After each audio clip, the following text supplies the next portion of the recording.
Good evening friends.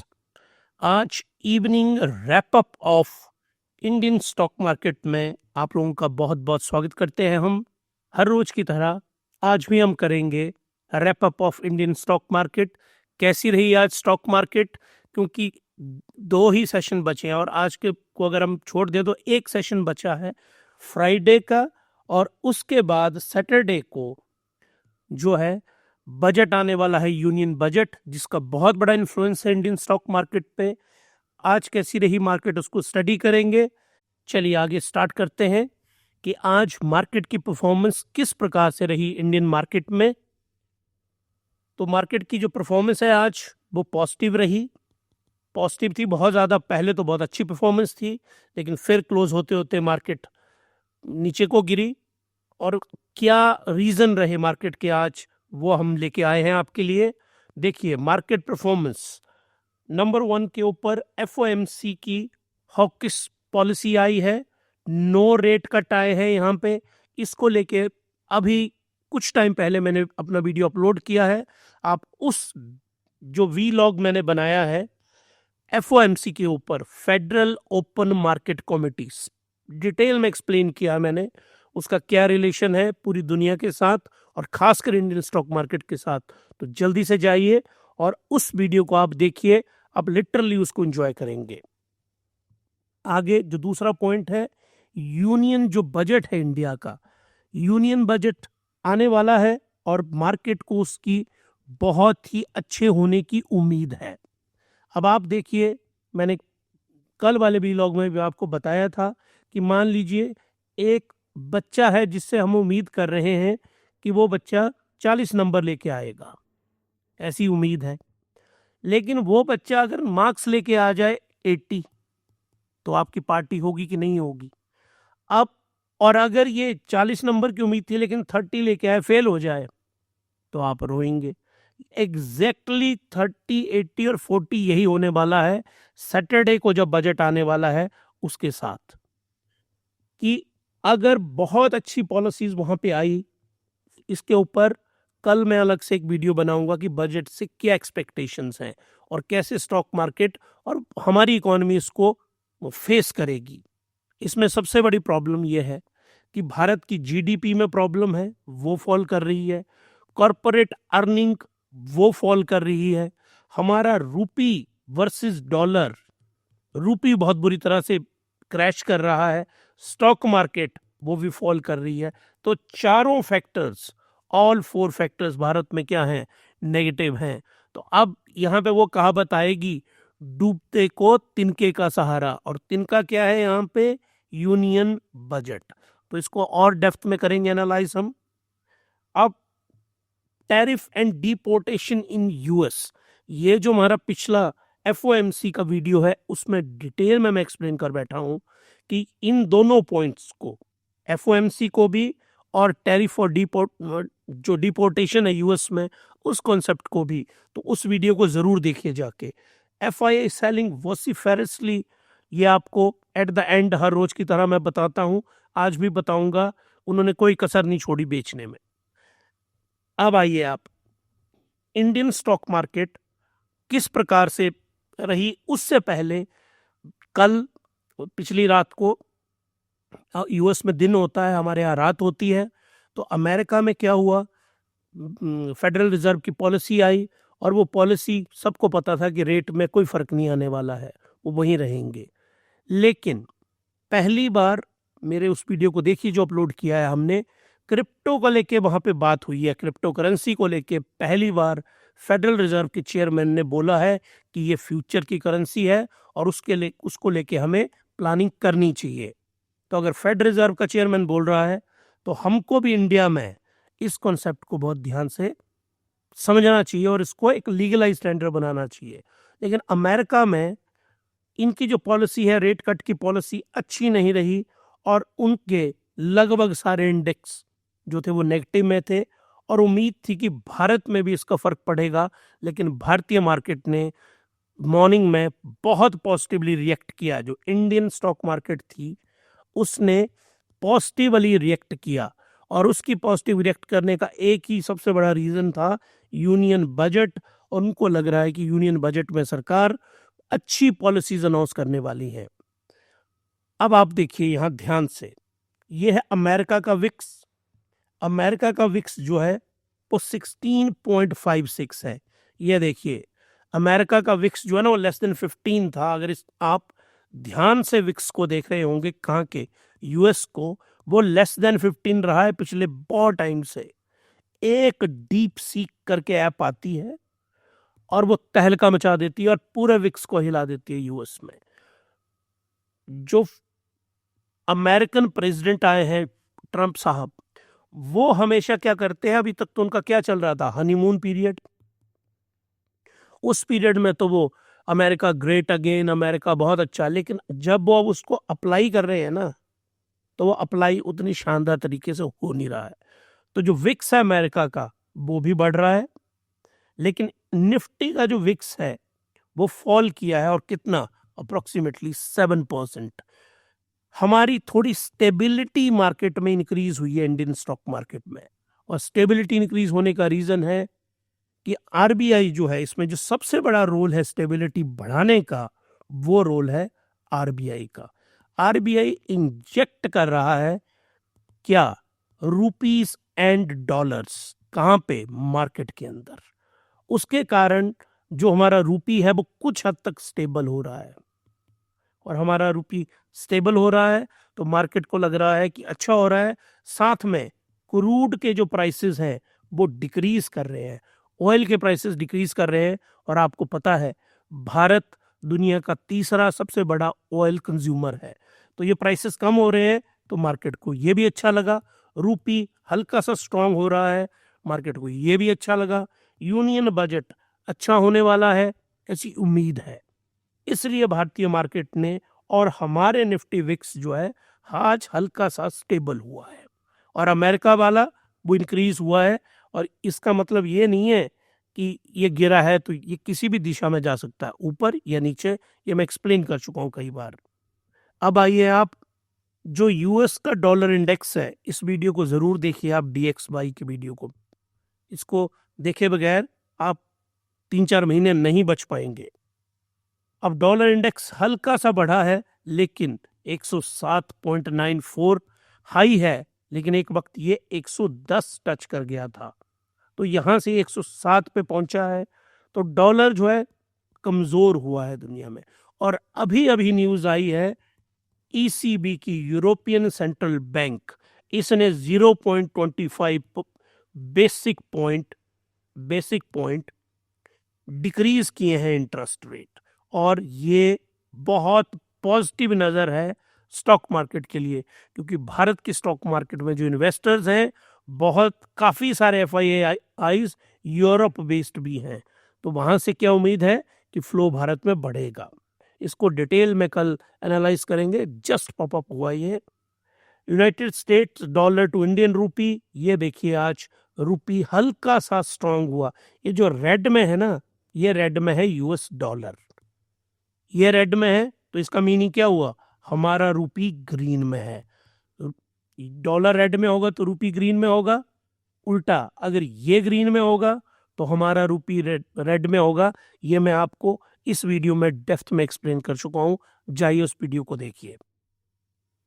अब Nifty को देखिए आप, निफ्टी का इंडेक्स ये देखो आप कितना आज पहले ऊपर गया, ये यहां से फिर फॉल किया, फिर स्टेबल रहा, फिर फॉल किया और फिर यहां से राइज किया। ये मैंने आपको हमेशा एक्सप्लेन किया है कि आपको किस तरह से देखना है स्टॉक मार्केट को, ऐसे हाईएस्ट पॉइंट में। तो इनके बीच की रेंज को देखो आप, कितनी बड़ी रेंज रही। इसको कहते हैं वोलेटिलिटी। जो ट्रेडर्स होते हैं ना, वो यहीं बर्बाद होते हैं इन्हीं पॉइंट्स पे आके। तो ट्रेडिंग आपको फिलहाल नहीं करनी है जब तक आप मास्टर नहीं करेंगे कॉन्सेप्ट को। तो आज तीनों इंडिसेस हमारे पॉजिटिव में बंद हुए और निफ्टी 50 0.66% ये जो है इंक्रीज हुआ। इंक्रीज के कारण मैंने आपको बता दिए, यूनियन बजट, क्रूड ऑयल के प्राइसेस गिरे, इसकी होप है। और DXY ये भी फॉल किया है। और जो बिटकॉइन है, बिटकॉइन राइज किया है, और FOMC की मीटिंग, ये भारत इसमें बहुत ज़्यादा कुछ नेगेटिव नहीं आया। उस वीडियो को देखिए आप जाके। ये देखिए, आज 91 लाख रुपीस के ऊपर पहुंच गया बिटकॉइन। इस पॉइंट को आप समझिए, बहुत ध्यान से मैं आपको समझाना चाहता हूं। संडे को हम ये चैनल लॉन्च कर रहे हैं, हिमालयन ब्लॉकचेन गुरुकुल। ये हमारा नया चैनल लॉन्च हो रहा है, तो आप सब उस चैनल को ज्वाइन करिए संडे को, और उसमें हम ब्लॉकचेन और आर्टिफिशियल इंटेलिजेंस दोनों को एक्सप्लेन करेंगे एट लेंथ। उसी के लिए चैनल हमने बनाया है। तो उसमें तो हम हर एक चीज, और आप एक बात ध्यान रखिए, जैसे बच्चे को ABCZ तक सिखाई जाती है, आपको ब्लॉकचेन और क्रिप्टो करेंसी हम ABC से सिखाएंगे, 0 से लेके, और यही फ्यूचर की करेंसी है। इसको आप ध्यान में रखिए। हुआ क्या था, आज से 15-20 दिन पहले 79 लाख रुपए के ऊपर था बिटकॉइन। आज वो 91 लाख पे है, और वो 108 लाख रुपीस के ऊपर जा बैठा। एक महीने के अंदर आप इसकी फ्लक्चुएशन को समझिए। मैंने चार्ट पे भी आपको पिछले कल भी समझाया है, उससे पहले भी समझाया है, और कौन एसेट कब बाई करना है, कब सेल करना है, ये वीडियो मैंने कई बार अपलोड किया है। आप इसको देखिए। जब ये हाई जोन में होता है, तब आपको यहाँ पे बेचना है और यहाँ पे खरीदना है। ये टेक्निक अगर आपने मास्टर कर ली होती, तो आप देखिए 79 लाख पे नहीं खरीदते, आप 80 लाख रुपए पे खरीदते, इसको 80 लाख रुपए पे खरीदते, 108 लाख पे नहीं बेचते। मान लीजिए आप इसको 102 लाख रुपए पे बेचते, तो आपको 22 लाख रुपए का प्रॉफिट होता 30 दिनों के अंदर अंदर। आप मुझे बताइए, इतनी मैसिव 25% का प्रॉफिट 30 दिनों के अंदर कौन सी करेंसी, कौन सा एसेट देता है? लेकिन ब्लाइंडली नहीं उसको बाई करना है, साइंटिफिक प्रिंसिपल को यूज करके। तो आप ज्वाइन करिए संडे को, और वहां हम और डेप्थ में इसको एक्सप्लेन करेंगे। क्रूड ऑयल कंटिन्यूस कॉन्ट्रैक्ट दोनों, कौन, WPI के और ब्रेंट के। देखो आप, एक 82 चला गया हुआ था और एक 78, $80 के ऊपर था एक, और एक $78 के ऊपर। कब? जब ट्रंप साहब ने शपथ ली अपनी। उनकी जैसे ही स्वेरिंग सेरेमनी खत्म हुई, जैसे ही उनकी पॉलिसीज कि उन्होंने एग्जीक्यूटिव ऑर्डर पास किए, उसमें एक ऑर्डर था उनका ऑयल के ऊपर, कि ऑयल की प्रोडक्शन जो है वो इंक्रीज करने वाले हैं। प्रोडक्शन इंक्रीज की, सऊदी अरेबिया को बोला और ओपेक को बोला उन्होंने कि आप डिक्रीज करो, क्योंकि मैं इंक्रीज कर रहा हूं। तो ये सारे डरते हैं उनसे, इन बेचारों ने डिक्रीज कर दी अपनी, इन्होंने इंक्रीज कर दी, लेकिन मार्केट में सप्लाई बढ़ गई। और इंडिया, क्योंकि वो वार्निंग इंडिया को पूरी दुनिया को दी उन्होंने, इंडिया बच गया, क्योंकि India is very smart here. इसीलिए मैं आपको कहता हूं, जो हमारे फॉरेन मिनिस्टर हैं डॉक्टर जयशंकर साहब, उनको अब तो मैं 10 आउट ऑफ 10 मार्क्स दूंगा हिमालयन स्टॉक गुरुकुल में। क्यों हम उनकी इतनी हाई रेटिंग कर रहे हैं? इन्होंने प्लान आउट क्या किया कि जो इलीगल 18,000 लोग US में हैं इंडियन, वो उनको हम वापस लेने के लिए तैयार है, क्योंकि वो इलीगल रह रहे हैं वहाँ पे, कोर्ट केसेस में फंसे हुए हैं, उन पे जुल्म हो रहे हैं। एक तो वो अपने देश वापस आएंगे, अपने घर वालों से मिलेंगे। सरकार यहाँ हमारी हिमालय स्टॉक गुरुकुल की राय है कि इनको कंपनसेट भी करे, कुछ कोई रोजगार दे इनको कुछ, क्योंकि ये लोग 60 लाख 70 लाख 80 लाख रुपए दे के दलालों के थ्रू वहां पे फंसे हैं बेचारे जाके। अब भारत में आएंगे ये, तो एक तो घर वालों का पैसा ये पहले ही खत्म कर चुके हैं, तो सरकार कुछ लोन दे, कुछ स्कीम लाए इनके लिए, ताकि, नहीं तो ये तो बेचारे बर्बाद है पूरी तरह से। ये लोग भारत में लेने के लिए तैयार हैं।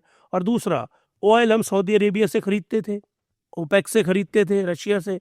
हमको तो खरीदना ही है ना, क्योंकि हमारा तो 95% बाहर से ही आएगा ऑयल। तो हमने कहा चलो हम US से खरीद लेंगे।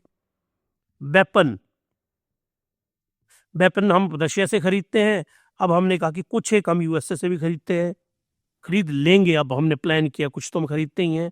अब US से, अब यहाँ पे खैर फॉरेन पॉलिसी पे तो नहीं मैं आपको कुछ बताना चाहता, लेकिन हम लोग US से कम वेपन इसलिए खरीदते हैं, US is very very clever. America अपने यहाँ से US जो है, कटिंग एज टेक्नोलॉजी कभी भी ट्रांसफर नहीं करता है। हमने F-16 क्यों नहीं खरीदे, हमने रफाल क्यों खरीदे? क्योंकि रफाल ने हमें कटिंग एज टेक्नोलॉजी ट्रांसफर भी की और मेक इन इंडिया भी किया साथ में। ये कहते हैं कोई मेक इन इंडिया नहीं होगा, टेक्नोलॉजी भी ट्रांसफर नहीं होगी, तो हम क्यों खरीदें भैया आपसे? तो यहाँ पे नेगोशिएशन होगी और मुझे पूरा भरोसा है हमारे फॉरेन मिनिस्टर के ऊपर कि वो इस नेगोशिएशन में वही विक्टोरियस निकलेंगे। वहाँ पे कभी फॉरेन पॉलिसी का कोई लेक्चर बनाएंगे हम तो ज़रूर आपको उस पर समझाएंगे, क्योंकि हमारा ये एरिया भी बहुत फेवरेट एरिया है।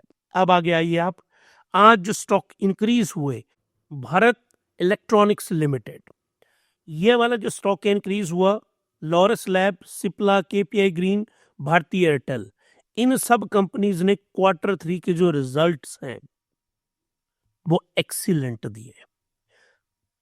किसको छोड़ रहे हैं हम? भारती एयरटेल और केपीआई ग्रीन को। ये रिजल्ट की वजह से नहीं बढ़े। भारतीय एयरटेल इसलिए बढ़ा क्योंकि साउथ अफ्रीका में जो इनकी वहाँ का जो रेवेन्यू है, वहाँ के रिजल्ट आए Q3 के साउथ अफ्रीका के, और वो बहुत ही पॉजिटिव है। और आप हैरान होंगे, अफ्रीकन कॉन्टिनेंट का जो लीडिंग टेलीकॉम कंपनी है वो कौन सी है? भारतीय एयरटेल। और अभी एक ब्रोकरेज हाउस ने अपनी रिपोर्ट दी थी कि एशिया की नंबर 1 टेलीकॉम कंपनी है भारतीय एयरटेल। बहुत ही शानदार स्टॉक है ये। केपीआई ग्रीन का कोल इंडिया के साथ कॉन्ट्रैक्ट हुआ है तो इसको पॉजिटिवली इन्होंने रिएक्ट किया। बाकियों के Q3 के रिजल्ट जो है बहुत अच्छे आए। लॉरस लैब इसलिए राइज किया, इसके Q3 के रिजल्ट के नंबर नहीं आए अभी। एड्स को लेके इन्होंने एक दवाई बनाई है और उस दवाई को ट्रंप की जो एडमिनिस्ट्रेशन है उसने अप्रूवल दे दिया, जो एक बहुत बड़ी पॉजिटिव न्यूज है। पिछली एडमिनिस्ट्रेशन ने उसको रोक दिया था, लेकिन इस वाली एडमिनिस्ट्रेशन ने इसको अलाउ कर दिया, जो उनके लिए बहुत ज्यादा पॉजिटिव न्यूज रही। अब आज के जो एक्सीडेंट जो हुए, एक्सीडेंट मीनिंग जो फॉल किए, वर्लपूल कॉर्प, इनका शेयर तो अमेरिका में गिरा ही, इसके साथ में वर्लपूल इंडिया का स्टॉक 20% डिक्रीज कर दिया। इसके ऊपर लोअर सर्किट लग गया, इसके ऊपर ट्रेडिंग बंद करनी पड़ गई। और क्यों? क्योंकि वर्लपूल कॉर्प ने बोला कि हम अपना शेयर इसमें डिक्रीज करेंगे। और उससे मार्केट ने नेगेटिवली क्यों रिएक्ट किया? क्योंकि सारी टेक्नोलॉजी वर्लपूल अमेरिका के पास है और अब वो टेक्नोलॉजी ट्रांसफर नहीं करेगी तो वर्लपूल के प्रोडक्ट कटिंग एज वाले नहीं होंगे और मार्केट को लग रहा है कि वो अच्छा परफॉर्म नहीं करेंगे मार्केट में, इसलिए फॉल किया। ABB India, Tata motor, Adani enterprises, Adani port, सब के Q3 के नंबर बैड नंबर्स आए हैं, सबके पैथेटिक नंबर। इनमें एक को आपने, कंपनी सारी अच्छी है ये, इसमें टाटा मोटर्स को आपको अकमुलेट करना है। ये टाइम है टाटा मोटर को खरीदने का। कैसे खरीदना है? बाई सेल का वीडियो देखो आप। थियरी मैंने एक्सप्लेन की है कैसे स्टॉक को बाई करते हैं। इस थियरी के बिना खरीदेंगे तो सर पे हाथ रखेंगे, अपना पैसा डुबोएंगे और फिर बोलेंगे स्टॉक मार्केट अच्छी नहीं है। कैसे खरीदना है स्टॉक, उस वीडियो को बार बार देखिए आप जाके। जो आपका फेवरेट है स्मॉल कैप और मिड कैप, ये दोनों आज कैसे रहे? स्मॉल कैप और रेंज बाउंड, ये एक रेंज में इन्होंने ट्रेडिंग की, ना ये ऊपर गए ना नीचे गए, क्योंकि लोगों का जो अब खरीदने का जो है, कौन है खरीदने वाले? 3 ही सबसे बड़े पार्टिसिपेंट है। एक है FIIs, वो तो रूठे हुए हैं, उससे गाना गाओ आप लोग, रूठे रूठे पिया मनाऊं कैसे, वो तो भाग गए हैं। 80,000 करोड़ रुपए के स्टॉक बेच चुके हैं अभी तक वो, 80,000 करोड़ डेटा पे लेके चलता हूं। मुझे लगता है 88 से 90,000 करोड़ वो इतना बेचेंगे। अब मैं देखूंगा FNO में वो कितना बेचते हैं, तो फिर 1 तारीख को या 2 तारीख को आपको डिटेल में उसका एनालिसिस करके बताऊंगा। FIIs और दूसरे हैं DIIs बेचारे खरीद रहे हैं। और तीसरा है रिटेल इन्वेस्टर। तो DIIs और रिटेल इन्वेस्टर अब क्वालिटी स्टॉक के ऊपर जा रहा है। ऐसा नहीं है कि स्मॉल कैप और मिड कैप यहाँ क्वालिटी इन्वेस्टर नहीं है और क्वालिटी स्टॉक्स नहीं है यहाँ पे भी, पर उनको ढूंढने के लिए आपको ये जो हम इतने महीनों से आपको सिखा रहे हैं ना, वो टेक्निक होनी चाहिए। ज़्यादातर ये स्टॉक अच्छे नहीं है। अब आइए FIIs और DI, फॉरेन इंस्टीट्यूशनल इन्वेस्टर, देखिए 81,000 करोड़ 602 करोड़ रुपीस के स्टॉक ये बेच चुके हैं।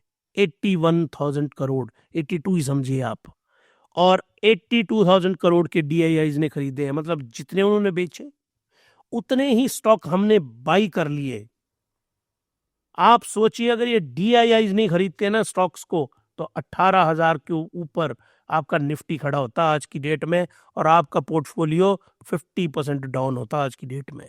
आज तो वो उतना कहीं डाउन होगा ना, 10 to 20%। कुछ एक जो आपके एडवेंचरस है उनका होगा 30 to 40%। वॉरेन बफेट का रूल देखिए, the rule number 1 is never lose a money in stock market. और what is rule number 2? Remember rule number 1। क्या शानदार कोट है। Rule number 1, never lose a money in stock market. Rule number 2, never forget rule number 1। तो आपको याद रखना है, आपको पैसा खोना नहीं है वहां पे।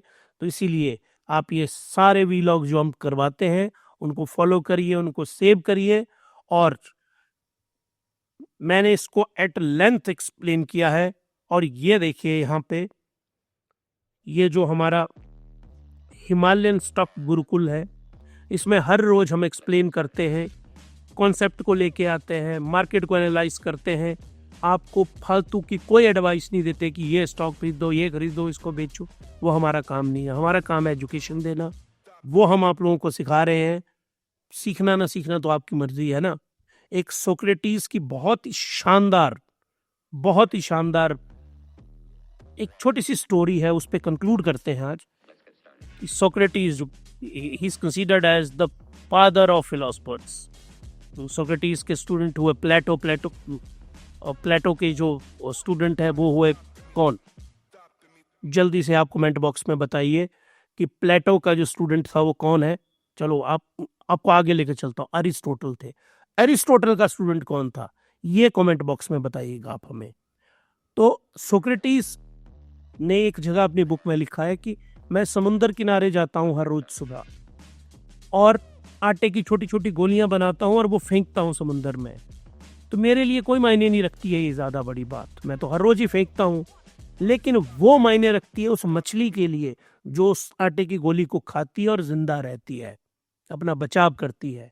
वैसे ही मैं हर रोज यहाँ आप लोगों को सिखाता हूँ, हर रोज वो आटे की गोलियां फेंकता हूँ।